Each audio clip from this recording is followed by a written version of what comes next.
Assalamu alaikum et bienvenue dans la première vidéo de la série Microsoft Excel.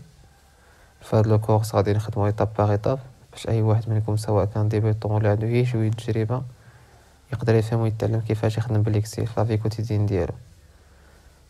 دابا في هاد لا بروميير لوسون غادي نبداو بشي حاجه بسيطه ولكن ضروريه. كيفاش نفتحوا ليكسل، كومون اوفرير ليكسل. عندنا بزاف الطرق باش نفتحوا ليكسل.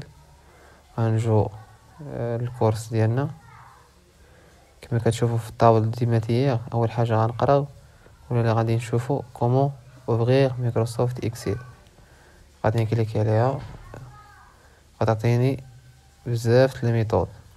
اول ميثود عندنا هنايا دوبوي لو موني ديماري، دوبوي لو بيرو في الديسكتوب افيك لو راكورسي كلافي، دوبوي ان فيشي اكزيستونس فيا اوفيس.com. هاد الاخيره هادي غنحيدها نزولها، ما غاديش نشوفوا هادي اونلي، غنحيدها. غنشوفوا هاد الربعه هادو. دابا غنشوفوا دوبوي لو موني ديماري. قال لك هنايا كليكي سيغ لو بوطون ديماري، طابي ليكسيل، كليكي سيغ مايكروسوفت اكسل. غنجي هنايا هاد الماوس غنحرك غنحطها هنايا، هاد الكورسي غنحطها فوق هاد ويندوز غتطلع ليا ديماري كما كتقراو هنا ديماري. غنكليك عليها، اون فوا نكليك عليها اوتوماتيكمون غتاكتيف عندي هاد لابار دو غوش. غنكتب عادي، غنكتب اكسل وندير اونطري، هاو تفتح عندي اكسل. هادي كتسمى اش سيغ لو موني ديماري، دوبوي لو موني ديماري. غنعاودها، غنجي هنايا غنكليكي على ديماري وغنطابي اكسل وندير اونطري. بوسيبل انني من نحرك كاع الماوس، نخدم غير بالكلافي. غنكليكي على داك لاتوش ديال ويندوز ديماري، نكليكي عليها ونكتب اكسل عادي وندير اونطري. هنا تفتح عندي ليكسل.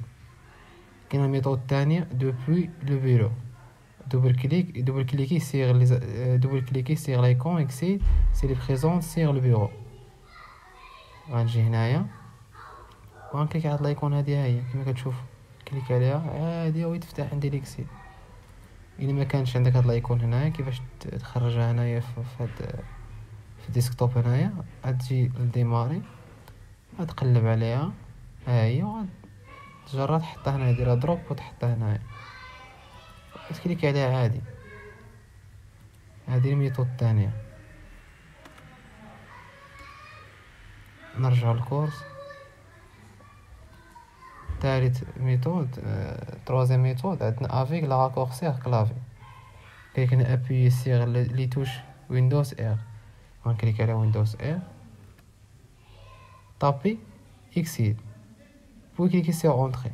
غنطابي اكسل، نطابي اكسل، ندير اونطري، هو فتحت اكسل.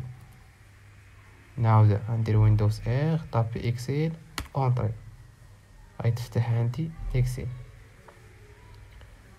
عندي دوبوي ان فيشي اكزيستونس، يعني فيشي اكزيستونس اللي هو هذا فيشي اكزيستونس مثلا، هو هذا فيشي اكزيستونس. قال لك دوبل كليك سير ان فيشي دوت اكس ال اكس اكس.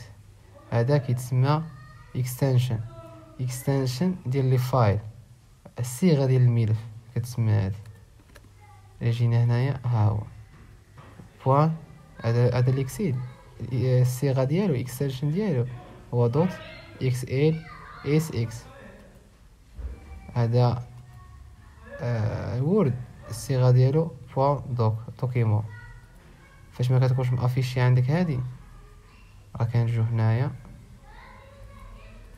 لافيشاج، كتكون هادي ديكوشي. دابا ما كاين والو. الا جينا هنا وجينا للبروبريتي غيطلع عندنا الطايب تاعو اللي هو هذا الصيغه ديالو. الا بغيتي تافيشها اوتوماتيك تو سامبلومون كليك على هنايا هاد الاكستنشن، كليك عليها ويطلع اي حاجه تطلع عندك الاكستنشن ديالها. دابا رجعوا قال لك دوبل كليكي سيغ ان فيشي دوت اكس ال اكس اكس il s'ouvrira dans un Excel automatique. يعني غنجي نكليكي هكا ويتفتح عندي ليكسيل. هادشي اللي قصدوا لينا هنايا. وبهكذا نكونوا شفنا اهم الطرق باش نفتحوا مايكروسوفت اكسل، سواء من موني ديماري ولا من لا ريشيرش ولا من داك الفيشي اكزيستونس ولا من راكورسي كلافي. اتمنى يكون الشرح واضح ومفهوم، وسي كلكو شوز ني با كلير ما تردش انك تخليها في لي كومونتير. في الفيديو الجاي ان شاء الله غنشوفوا الانترفاس ليكسيل وغنخدموا بالضبط لي زيرمون دو باز، ولا غنتعرفوا بالضبط على لي زيرمون دو باز. وما تنسوش ديروا جيم وتابونوا فلاشي باش يوصلكم الجديد. Et merci pour votre attention. On se revoit Inch'Allah, vidéo.